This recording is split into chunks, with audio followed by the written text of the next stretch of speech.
Jhagadia DCM Shriram company દ્વારા વૃક્ષારોપણ કાર્યક્રમનું આયોજન કરવામાં આવ્યું। વૃક્ષારોપણ કાર્યક્રમ એ પર્યાવરણને સુધારવા માટે મહત્વપૂર્ણ પહેલ છે અને પર્યાવરણ માટે જાગૃતિ આપે છે। વૃક્ષારોપણથી હવા શુદ્ધ થાય, જમીનની ગુણવત્તામાં સુધારો થાય અને જીવસૃષ્ટિને પર્યાપ્ત માત્રામાં ઓક્સિજન મળી રહે છે। આ થીમ સાથે ડીસીએમ શ્રીરામ કંપની દ્વારા આ મહત્વપૂર્ણ વૃક્ષારોપણના કાર્યક્રમનું આયોજન કરવામાં આવ્યું હતું। ડીસીએમ શ્રીરામ કંપનીએ 3 ગ્રીન બેલ્ટ વિકસાવ્યા છે, એમાં છેલ્લા 3 વર્ષથી 45,000 ઉપરાંત વૃક્ષોનું વાવેતર કર્યું છે। પર્યાવરણની જાળવણીમાં મહત્વ યોગદાન આપતું છે। આજે 500 ઉપરાંત વૃક્ષોનું રોપણ કર્યું છે, તેમાં લીમડો, પીપળો, આંબલી જેવા વૃક્ષોનું વધુ પ્રમાણમાં રોપણ કર્યું છે।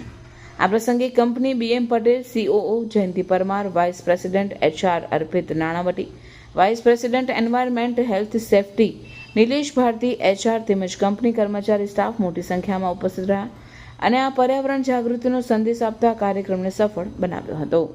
કંપનીના કર્મચારીઓએ લીમડો, પીપળો અને આંબલીના વૃક્ષોનું રોપણ કરીને જે ઓક્સિજનની માત્રામાં ખૂબ વધારો કરતું હોવાના ઝાડો છે।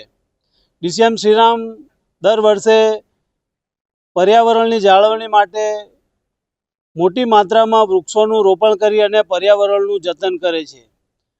સમયાંતરે કંપનીના કર્મચારીઓ ડીસીએમની ખાલી જગ્યા હોય ત્યાં બધી જગ્યાએ ઝાડવાનું રોપણ કરી અને એની વર્ષ દરમિયાન માવજત કરે છે અને એ વૃક્ષો મોટા ઘટાદાર થાય તેની જાળવણી માટે પણ પૂરતી કાળજી લેવામાં આવે છે।